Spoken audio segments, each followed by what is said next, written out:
So, let me do a time check here. Yeah, I'm going to give maybe another 4 minutes for people to come in. In the meantime, if anybody has any particular things that you're coming with that you want to get better at in your presentation or your meeting presence or your communication, this might be a good time to just sort of blurt those out. Some of them will be addressed in line, some of them I may try to address in Q&A, but it'd be wonderful for me to get to know you guys a little bit and understand a little bit more about why you chose to give an hour to this. So does anybody want to be brave? Yeah. I'm Chad, for those of you that don't know.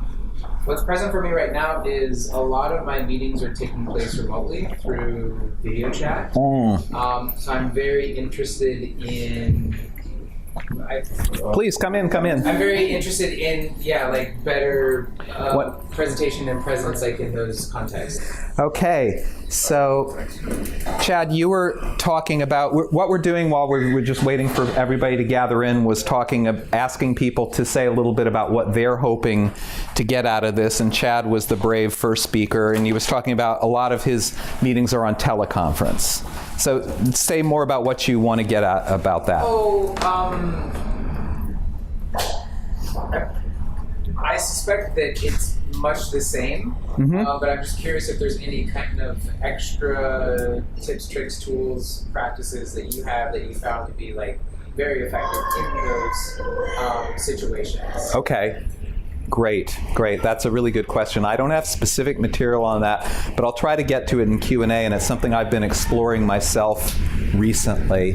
Like, for example, I've learned that the exercise that actors do of helping their voice aim and hit directly at the person that they're talking to works on Skype. I didn't know if it would, but even if you're throwing your voice over 3,000 miles, sort of pointing it right at their center instead of over their shoulder or at your desk does actually make a difference in how you come through.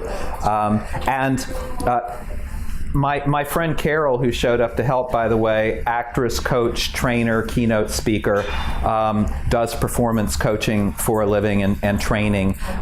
She has many things to say about questions like that. Okay, other brave souls. We're about to train a load of people to give presentations for us across the country. Oh, wow, okay. It's just about teaching that process to other people. Yeah. What you can apply. Sure. Yeah. Well, first of all, do that. Don't just leave them dangling, because people are terrified and often feel very, just sort of unequipped. And it's not about the technology or whatever the product is that they're explaining, right? These are transferable skills. I come from high tech where we're just bloody awful at this. We're just horrible at it. And so that's a big market for me. That's where I made most of my career. But no matter what area of business you're in, I think the number one thing is to give people that training. And it's not a technical training. It's an empathy and communication and storytelling technique training. So we can always talk more about that after, when the pizza comes. Okay, very cool. Anybody else? We've got a good full room. I think we're ready to start, but does one other person perhaps want to say what they're specifically hoping to get out of this?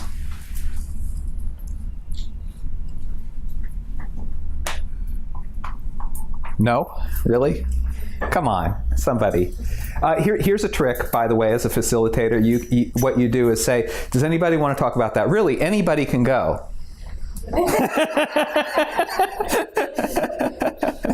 It usually works.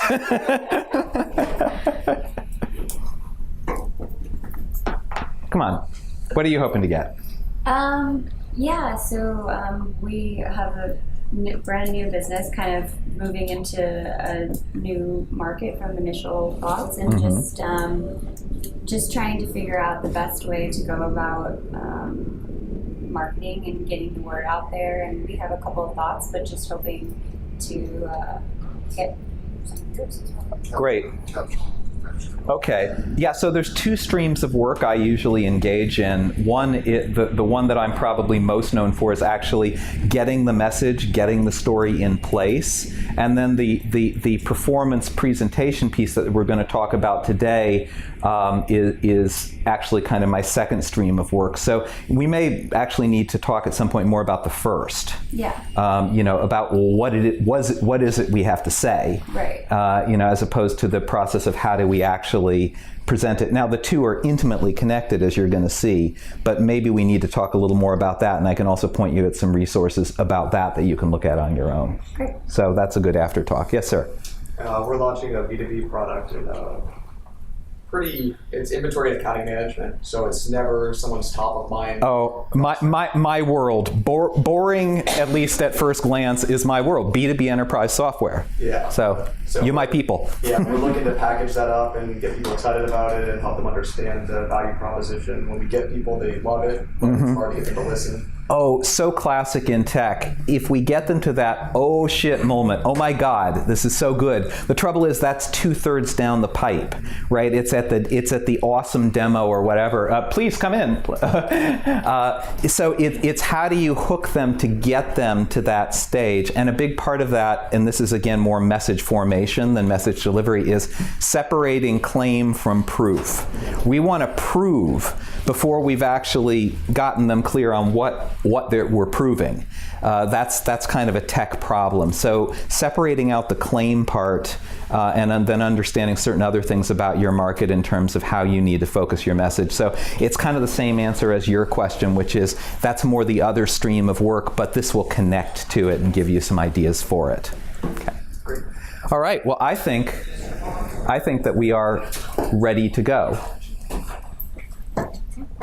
And wow, look at this. We are the perfect size audience. So we had 34 people sign up. Over half of them didn't show up, and many of you probably didn't sign up, so you're not some of those 34. So somehow, in whatever mysterious way, we wound up with the perfect audience for this talk. And if they're lining up outside the doors, we'll do it again at 1. So, attention. Welcome to the wonderful world of attention. And you coming here, you gave me this huge gift of your attention, because what's more precious, right? I mean, apps and social media pay big money to compete for seconds of your attention. And here you are, your phones are in your pockets, and you're giving me, mostly, and you're giving me a whole hour of maybe the most precious thing you have, your attention. So what can I give you in return for that huge, huge gift? Well, here's what I'm going to give you. First, the big secret of attention. I'm going to tell you a secret. Now, I know it gets a little disingenuous. People talk about the 5 secrets of this or the 10 secrets of that, and they just call anything a secret. But there is a little bit of a secret here. And once you learn this secret, it will change your life. And I am not kidding about that. Understanding the secret of attention can grow your business. It can change your presence at work. It can affect your personal relationships. It can affect any part of your life where communication occurs, which is pretty much every part of your life. So once you know this secret, please use this awesome power only for good. So the big secret of attention, that's pivotal. Once you know the secret, then we go a little more into technique. Once you understand attention and how it works and how fragile it is, then we get to the 3 keys to earning attention. Not stealing attention, right? Clickbait articles can steal your attention for seconds at a time.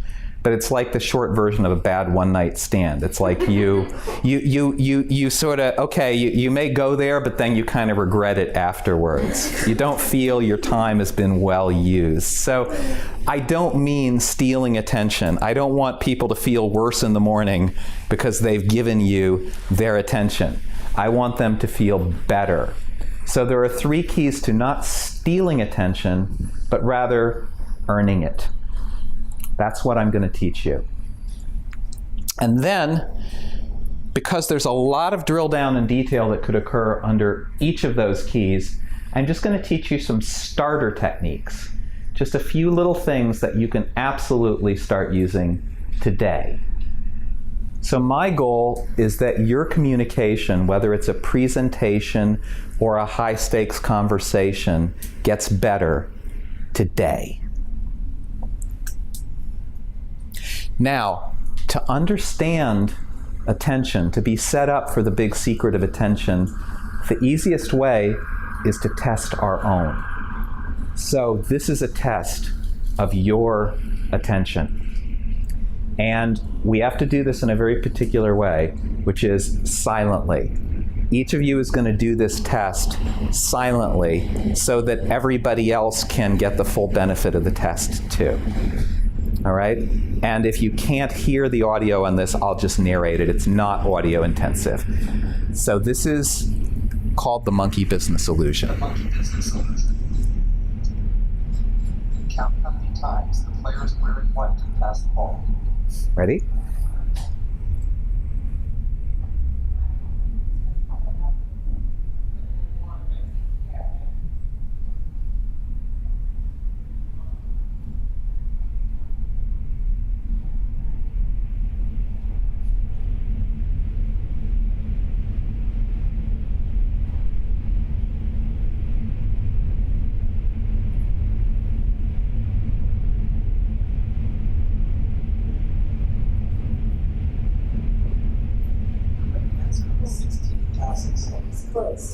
Exposed to spot the gorilla. Yes. For people who haven't seen or heard about a video like this before, about half missed the gorilla.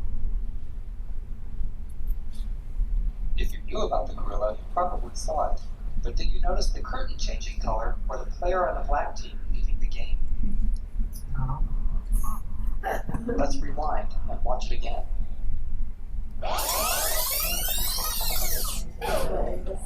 Here comes the gorilla, and there goes a player, and the curtain is changing from red to gold.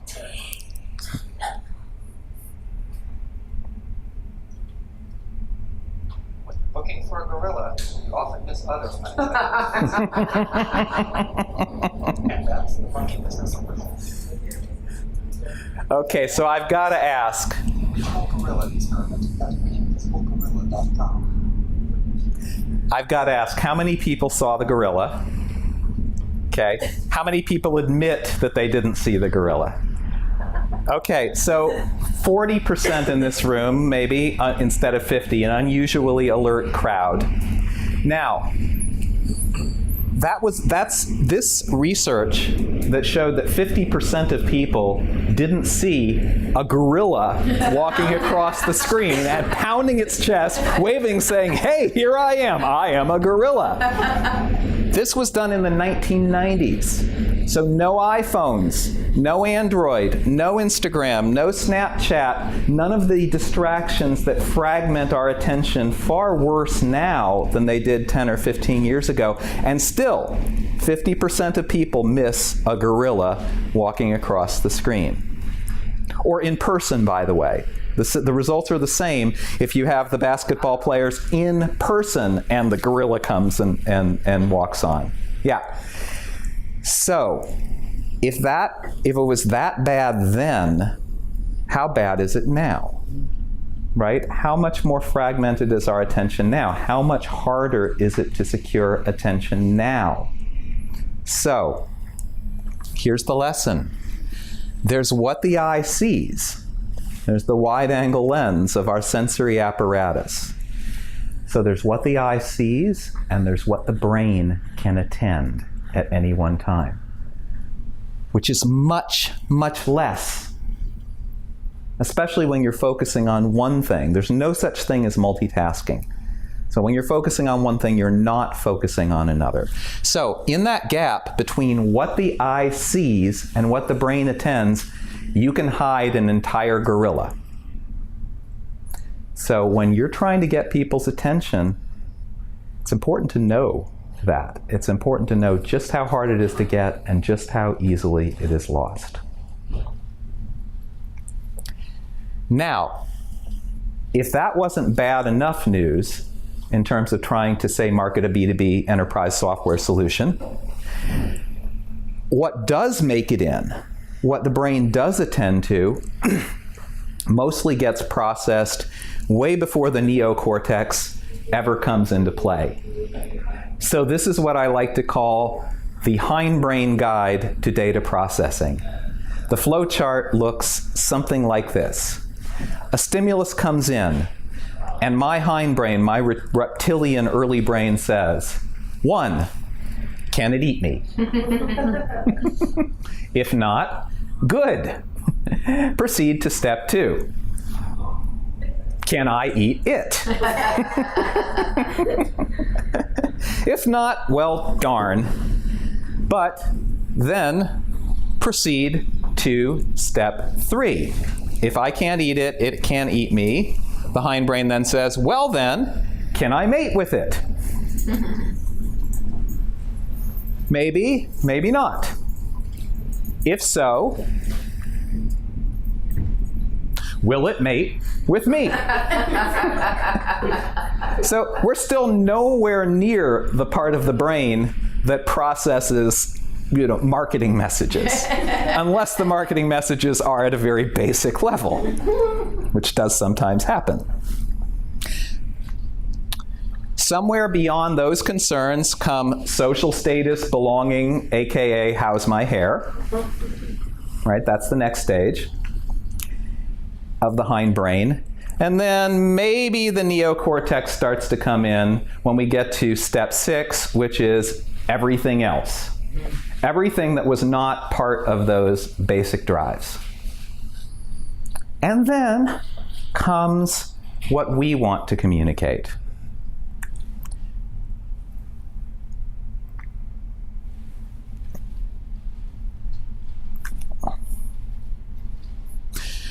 A disruptive, transformational, cloud-based solution for enterprise contract management. AKA, whatever it is you want to say, whatever it is you want to sell. Okay, so in asking for someone else's attention, we start out pretty far down their hierarchy of needs. So if we want to get them to engage on what we're interested in talking about, what we want to put in their heads, we can do it. But our chances of doing it improve greatly if we understand what we're up against.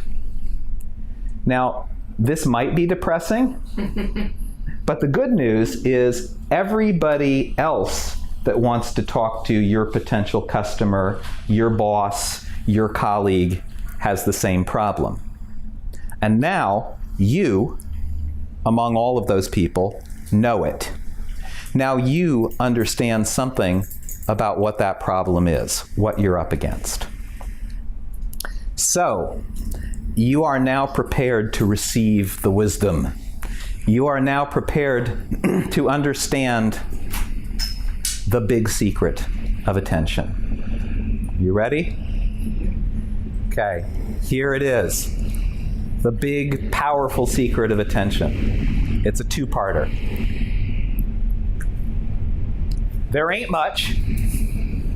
There's very little attention available for you from other people at any given moment. So there ain't much attention to go around. And by default, it ain't on you. It is not focused on you. So there's a part of every one of us, ourselves and every person we want to listen to us, that has this voice going on in the head. The voice that says, God, people are so selfish. They shouldn't think so much about themselves. They should think more about me. So, that's it. The big secret of attention. There is not much. It is not focused on you, and you have to earn it. So, if you're not completely depressed by that, we can now go on. How you earn it. And that is a combination of an overriding principle and 3 techniques, 3 areas of technique. The overriding principle is you earn attention by paying attention. This is the attention version of that old Stephen Covey thing. Seek first to be understood and then to understand. See, I reversed that. Seek first to understand and then to be understood. What that means in an attention context is you pay attention to the other person and what they need and are likely to respond to. And then out of that, you earn their attention. Now, you can understand that and still do it skillfully or not. To do it skillfully requires 3 key principles. The 3 keys to earning attention are purpose, story, and performance. So, purpose is, why are you communicating? Hopefully you're not just babbling at random. Why are you talking to or presenting to this person or this group at this time? What are you hoping to accomplish in the world or in that person's head? The why is the most important, and we'll talk about that later.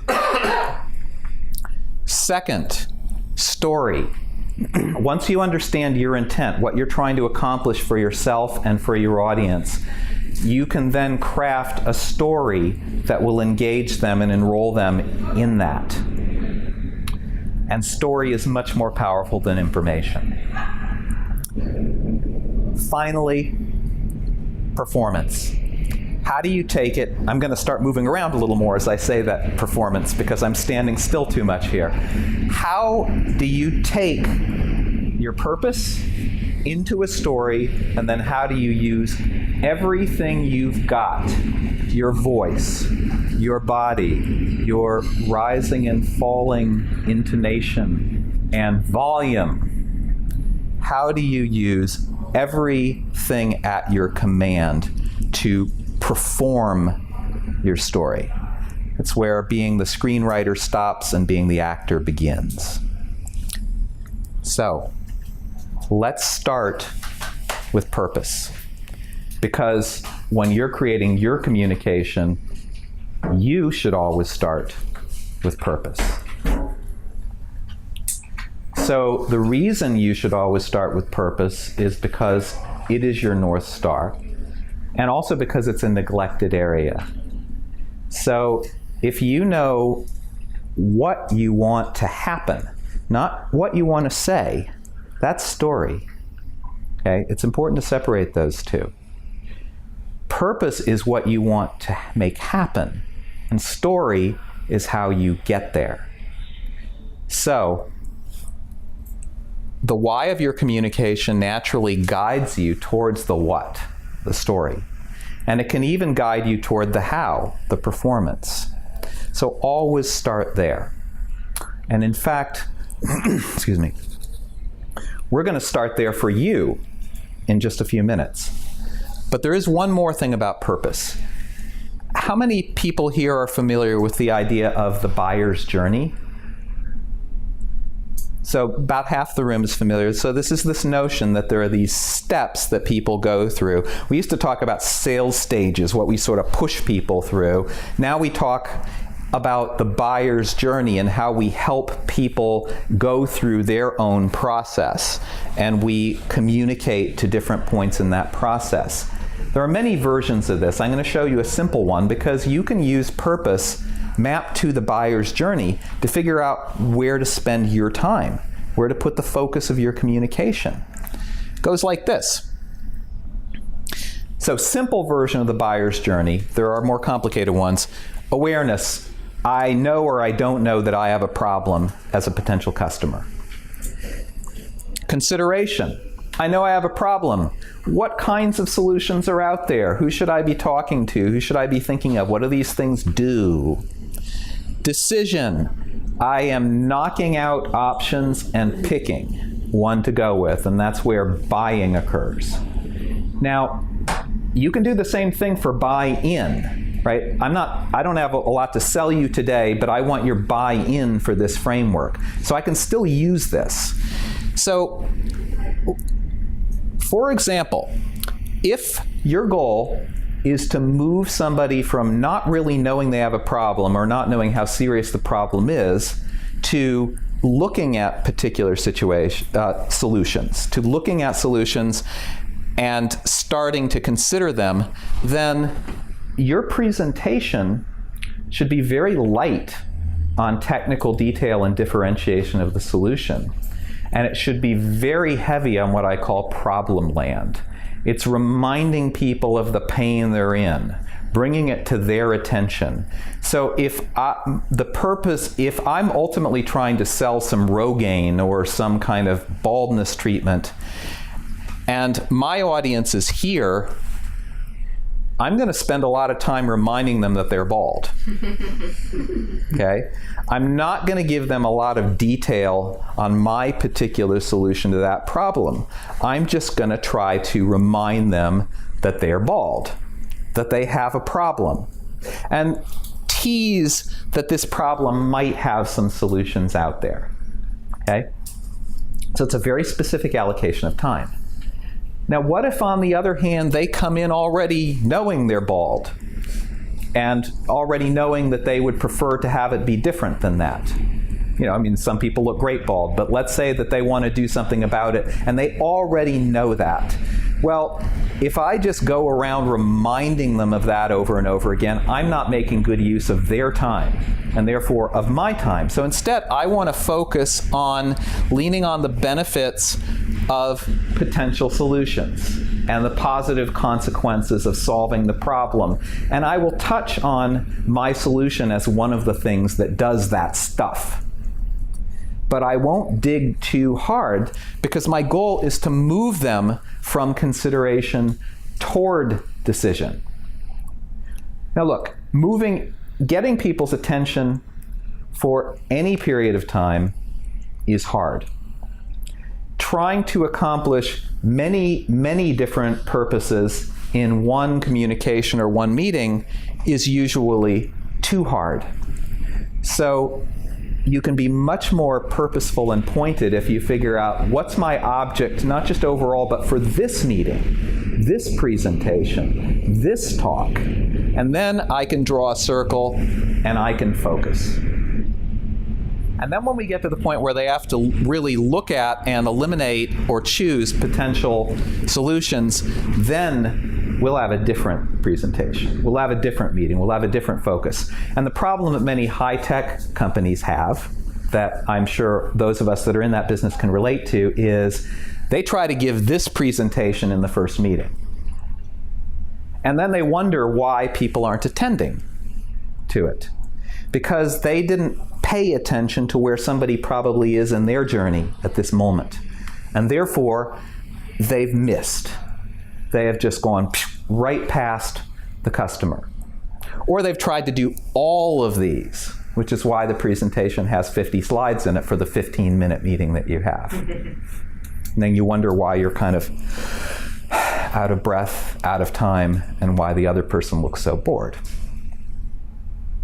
So, this model works even if the journey is one of buy-in. So let's say that you don't have something to sell, but you're selling an initiative within your company. You're selling a proposal for a new way of doing business, right? So there's not a contract, there's not money changing hands, but you still need buy-in even if you don't need buy-ing. And so we're somewhat in that situation here today. So my purpose is to move you from some awareness of the problem, to a lot of awareness of the problem, a glaring awareness of the problem, and then to acceptance of a framework for solving the problem. And I say a framework because we have an hour. There's a lot of drill down on every piece of the framework. So if I give you too much depth of technique, it's more than I can deliver, and it's more than you can assimilate. So touch the problem, frame the solution, kind of in between these two stages here, and then stop and pick up next time if there's more to do. Purpose, focus, intent. Which naturally, very naturally, drives us toward the next stage, which is story. So before we move on to that, though, let's do a little exercise ourselves. Pick a presentation or a communication that you have coming up. Or you can do a moot court on one you've just done that you might have to do again in the future. So pick in your head a meeting, a presentation, a communication, a high-stakes one-on-one conversation that you're going to do. Does everybody have one? Yep. Okay. Now, in your mind, complete the sentence. My purpose in this presentation or communication is. Just take 30 seconds to do that. Raise your hand when you have one.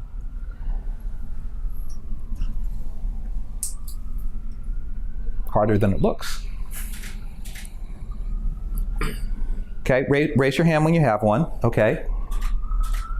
All right, I'm gonna start with Chad, right? Yep. Okay. Chad, what is your upcoming communication? It's with a potential client. Mm-hmm. I've worked with this individual before at a different company. This is about a year later. Mm-hmm. And so my purpose of this next communication with them is to move them from the consideration point. I've talked to them about preview potential solutions. Mm-hmm. And now I want to put forward 3 options for engaging and have them decide on an option to Okay. engage with. Great. And so is it your goal that at the end of that meeting you want them to have made the decision, or like you'll set a time, you'll lay out the options, you'll set a time frame, and then a decision will get made? I would love to facilitate a decision. Mm-hmm. Okay. In this next. Great. Okay. So you know your purpose. Your purpose is to get a decision. Yes. All right. Fantastic. So you know where to focus. You know what to review lightly or leave out, and you know what to put in. Or at least you have the equipment to begin to know that, and then we'll get to story. Sure. Okay. What about you, sir? I'm looking to sell a new sort of direction for our company. January. Good internal one. To the entire company. Yeah. And yeah, my purpose is to get buy-in from the whole team. Fantastic. Okay. And will you get that in that meeting, or will you seed it in a couple of stages, or is this the culmination? I think that meeting, we've done awareness already, so I think it's sort of locking in exactly what's going to happen there. Okay. More meetings from there. Great. So spend just a little bit of time before you do that, kind of looking at the diagram and drawing your circle, even if your circle falls across a couple of stages, and then, what's in it, what's out of it, and then you can really focus your time and really nail your story. Okay, great. One more. Who's got one? Anybody can go.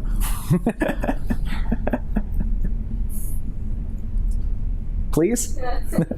Okay. I'm looking to be better at the awareness section. And so a first conversation, I do like the typical software, like initial conversation, understand the problem, demo, and then decision. Mm-hmm. Demo tends to be the consideration phase. Yeah. But my awareness is historically focused more on what's your problem, tell me about it, you already came to me, so I'm assuming you have some level of awareness, but based on what you're saying, it's probably more important that I think about communicating, overall consideration of why, even though you came to me, you still might not have full consideration of how the overall market of like a piece of software could save you time or money. Yep. And so it's to really lock in that, okay, you're right, I should be considering this, because sometimes you have like a hint of consideration, but not the full, you're right, I do need to I am now fully aware of the problem. Sometimes I'm just asking to be made aware.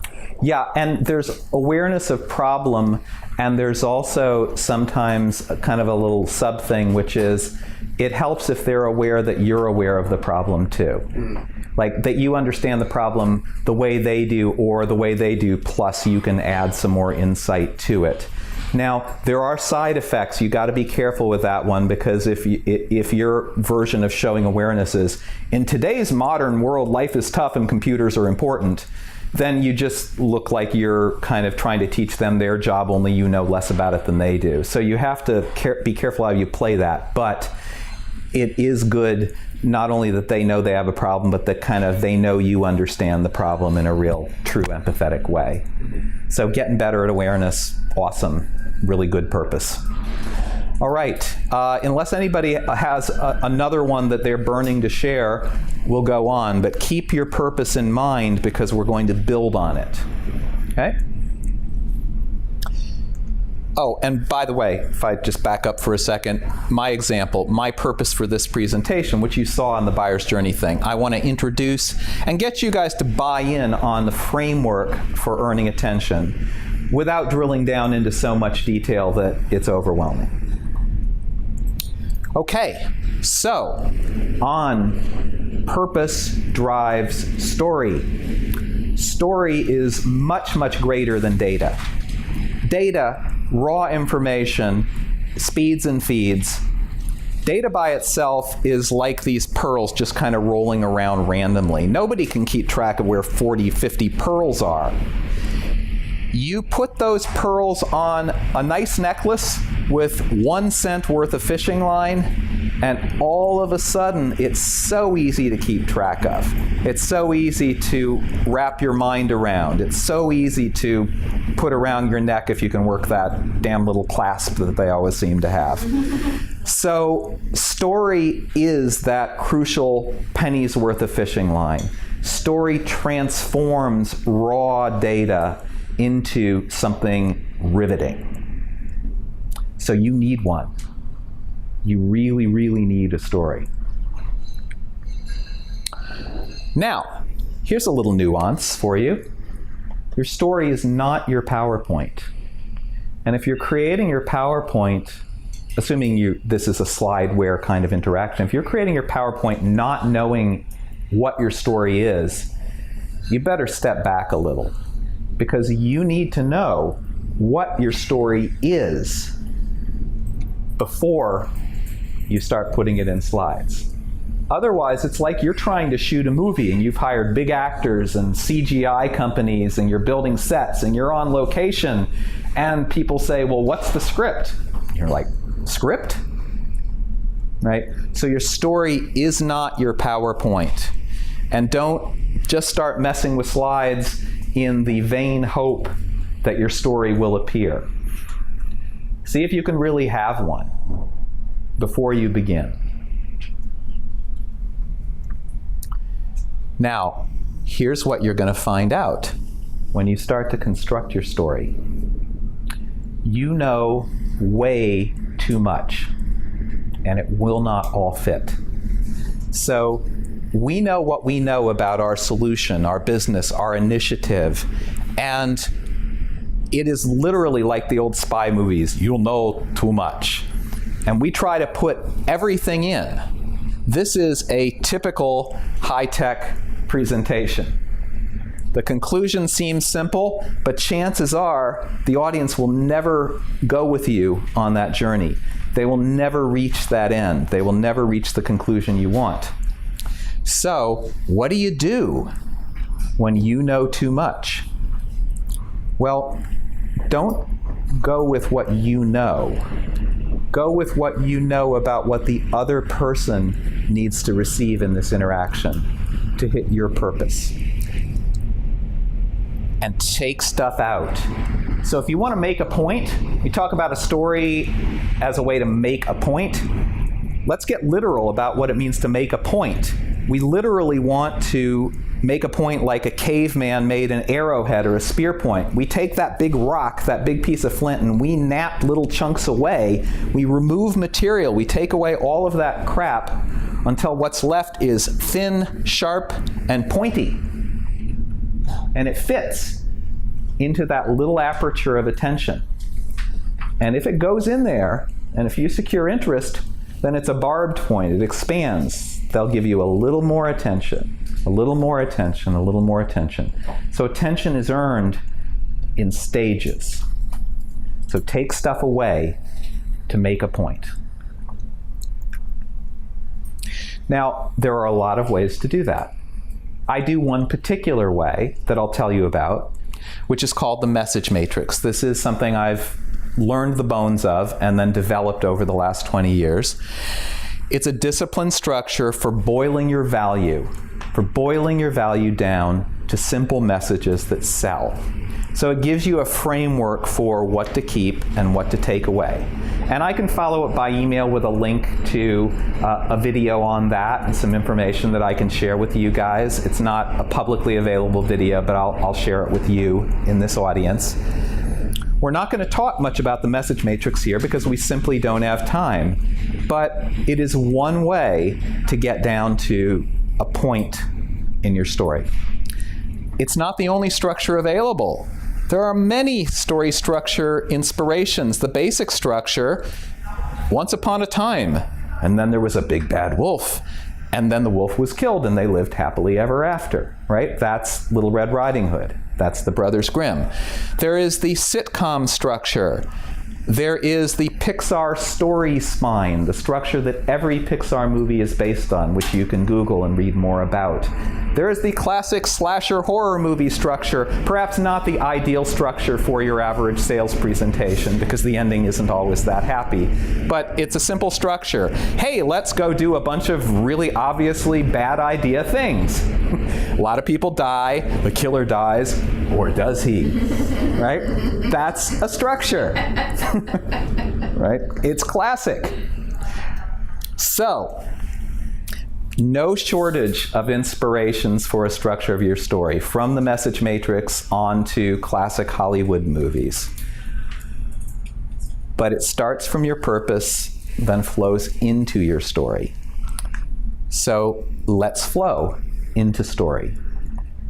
So for the purpose that you had in your head, whether you said it out loud or not, for the purpose you had in your head, finish this sentence. My story is. Okay? So you had a purpose, you had an interaction coming up, you have a purpose. Finish the sentence in your head, my story is. And then, if you're feeling really brave, or if I start pointing at you because you haven't spoken yet, go ahead and say, I think my story is. Is anybody who hasn't previously spoken willing to say what their story is?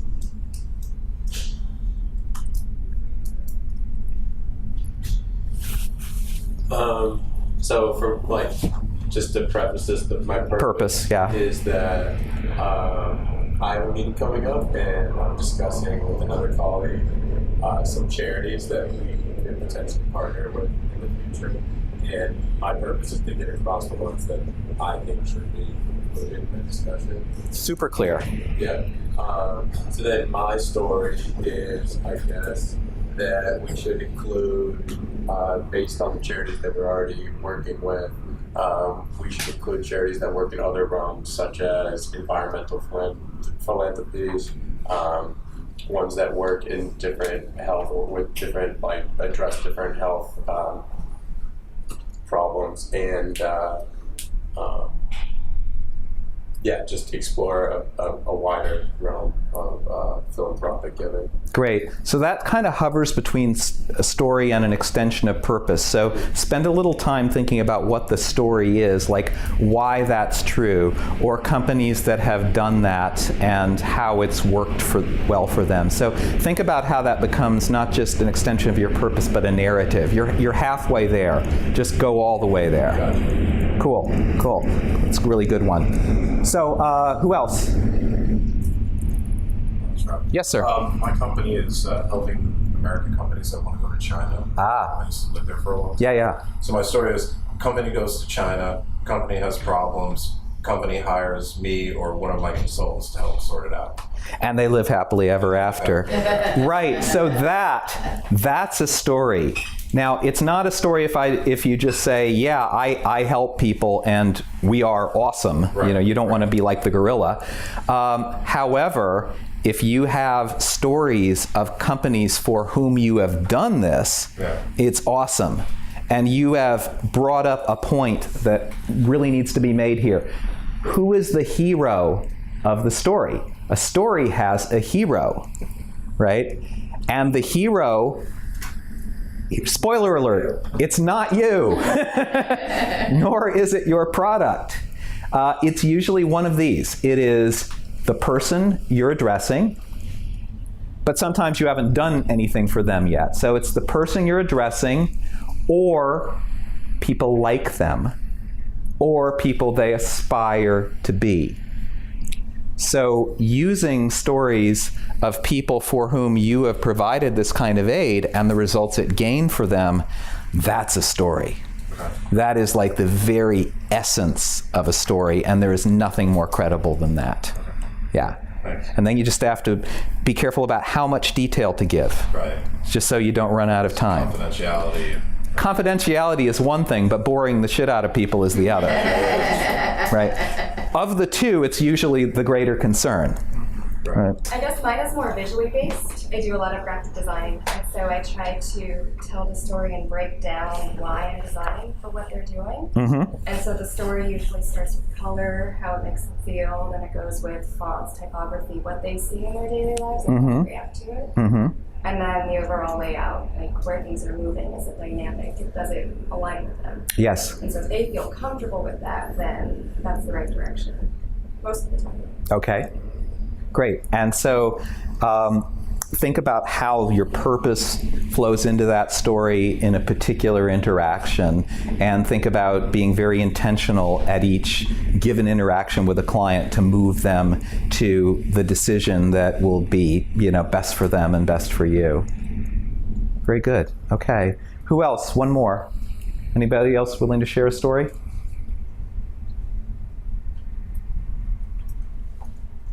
Okay, we will keep going then. So, once you have a story, how do you deliver it? The answer is not 45 extremely detailed slides with very small type. The answer is performance. Performance is how you take a story and you bring it alive. And by bringing it alive, you engage the attention of your audience. And that is also a big part of how you are believed. So the good thing is, there are people that do just this part for a living, and we can learn from them. And they are called actors and rock stars. Right? I mean, what do these people do? Perform. Sometimes they write the material, very often they don't. But Michael Caine in a great movie with a great script is riveting. You can't take your eyes off him. Michael Caine in a crappy movie with a terrible script, and he's been in many, is still riveting. And you still can't take your eyes off of the guy, right? So performance is really, really important to get down that last step in securing attention. And back up a bit. There are many, many lessons we can learn from performers. That's such a big, rich area of drill down that we just don't have much time to go into here. But let me give you the one lesson that I learned most from performers. Rehearse. Rehearse. Or as a wise friend of mine once told me, one less revision on your slides and one rehearsal is almost always going to make your performance better. And by the way, what does one more rehearsal mean for most of us in most of our presentations? One rehearsal. So one full out loud rehearsal would be really good. 2 would be even better.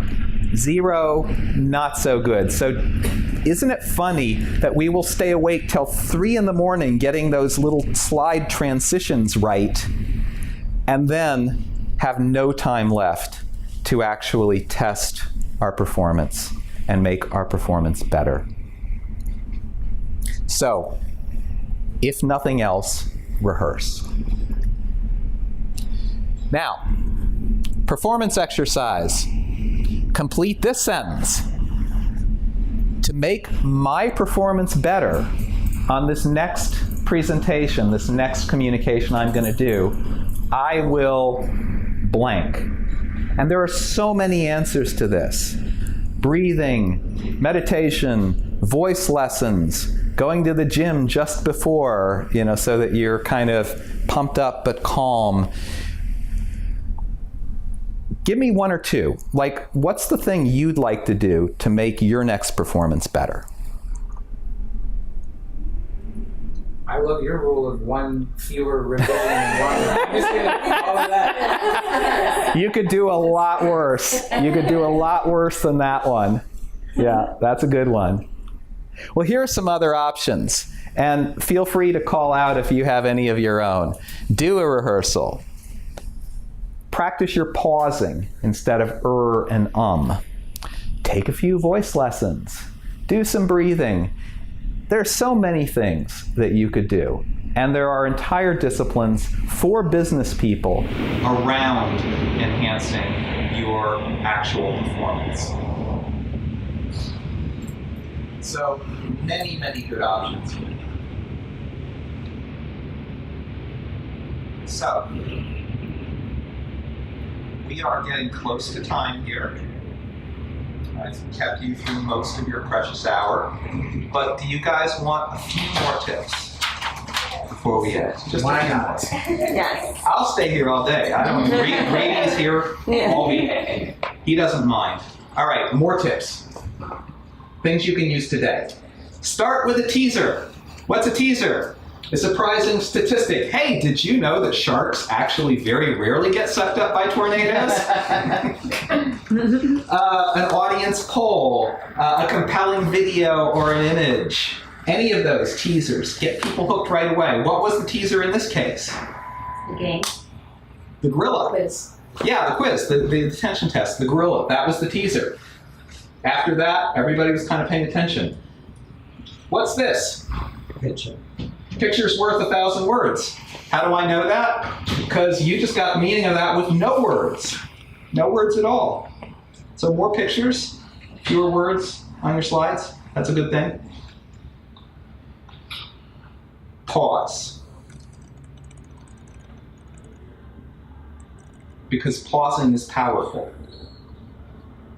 Ers, ums, you knows, rising inflections on sentences that aren't actually questions.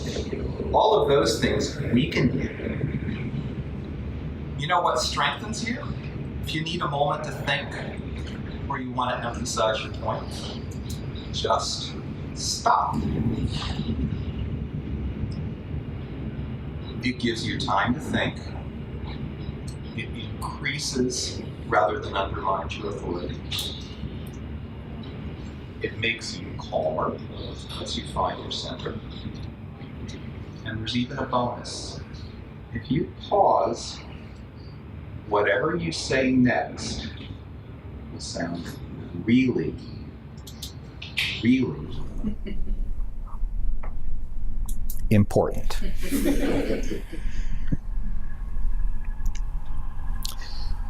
Build in interaction, as we've done here. And if this were a longer presentation or a workshop, we would also build in breaks. Remember, we're trying to earn attention, not abuse it, not overwork it. People can only attend to any one thing for so long. So build in interaction, and where it's needed, build in breaks too. End with a kicker, like they did on the old Police Squad shows where you see the coffee pouring out as the credits roll. End with a kicker. What's a kicker? A kicker is a little cute stinger at the end that makes people not only want to take the next step in their journey, but it makes them want to take it with you. You want them to leave liking you and taking that next step, not just with anybody, but with you. And a kicker is something at the end that helps accomplish that. And you'll see an example. So, to bring it all back together, remember these 3 keys. Start from purpose. Start from purpose, build it into a story, and then deliver it as a powerful performance. All guided by this overall principle that you earn attention by paying attention to the other person. In fact, in some upcoming interaction, just try in the next couple days, just having one interaction where you're highly purposeful and your purpose is just to be helpful to that other person. And see what happens. Pay attention to them and what they need. Be purposeful to be helpful and interact in that way and see what happens. Earn attention by paying attention. In other words, if you're intentional, you can say less and you can be heard more. And knowing how powerful story is and knowing how powerful success stories are, I want to give you an example of this. So let me set the scene for you. It is 10 years ago at Oracle headquarters. The lake is beautiful. The sun is shining. There's an America's Cup yacht somewhere in that lake. The allergens are in bloom. The ducks are crapping on the sidewalk, as they do. And somewhere in a building nearby, Larry Ellison is drinking blood out of the skull of one of his fallen enemies. And I'm taking a walk. And I'm taking a walk with Minu. And Minu is an employee of mine. I'm her boss. And she works out of India. So I'm her boss from thousands of miles away, a 12-and-a-half-hour time difference. And this time that we're spending together around some meetings is the first time we've had any significant time together in person. And we've just come out of a big all-hands marketing meeting where she was presenting and interacting, and it didn't go all that well. Because, honestly, she talked kind of a lot and to relatively little purpose. It wasn't really intentional, it wasn't really coming through, and people were kind of tuning out. And it would have been possible to just let that go. She was a graphic artist. She didn't have to do all that much of that kind of interaction. But there was such potential in Minu that I didn't want to let it go. So I had a purpose. I didn't have it that lined up in this structure back then, but I had a purpose in talking to her. So as we're walking around the lake, I tell her, Minu, if you were more focused and more purposeful in your communication, and if you listened more to how people are taking it in and responding to you, and maybe left a little more space for them to talk, you would be more powerful. It would help you, and it would help your career. Because the higher you go, the less the hard skills like your drawing are going to matter, and the more the soft skills like how you can get yourself across are going to make a difference. And a lot of people would have just brushed that off or even resented it, right? Because it's not that easy to have somebody, especially your boss, tell you you talk too much, right? I mean, that's not a fun thing to deliver, and it's not really jolly to hear either, right? It's tough, however kindly you mean it. But Minu didn't take it that way. She took it right in. And she said, wow, thank you for saying that. Because I'm not very comfortable presenting in groups, and I kind of feel like to fit in or connect or get my share, I've got to get my brain bites in. I kind of got to get it out. right? Which is the same problem in tech marketing, right? Kind of got to get it all out. So we talked about that a little bit. I didn't have this specific structure yet, but we talked about that, and man, did she take it. So let's fast forward now. 11 years later in Delhi, Meenu has a video communications business that employs 9 people and growing fast. And it has EY as a client, Ernst & Young. It has the Gates Foundation as a client. I think it's got HP as a client. It's got state governments in India for big initiatives as a client. Why? Well, Meenu's drawing and her animation and her stuff is awesome, but she doesn't even personally do most of that anymore. So it's not that.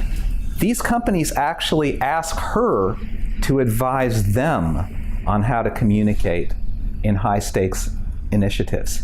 In fact, she's been asked to kind of be an advisory board member for a company in a completely unrelated business, just because when she was talking to them about their communication, they realized how helpful she could be. So this is what I mean when I say if you really absorb the idea of attention and how to work with it, it will change your life. Because it changed hers. And by the way, those of the 9 employees she has, right? She's built a business that people are feeding their families on. Change your life in a really, really powerful way. So that is the power of paying attention to get attention, and that is the power of a success story. So I'm going to leave you with that, and one other thing. Don't hide your gorilla. Thank you.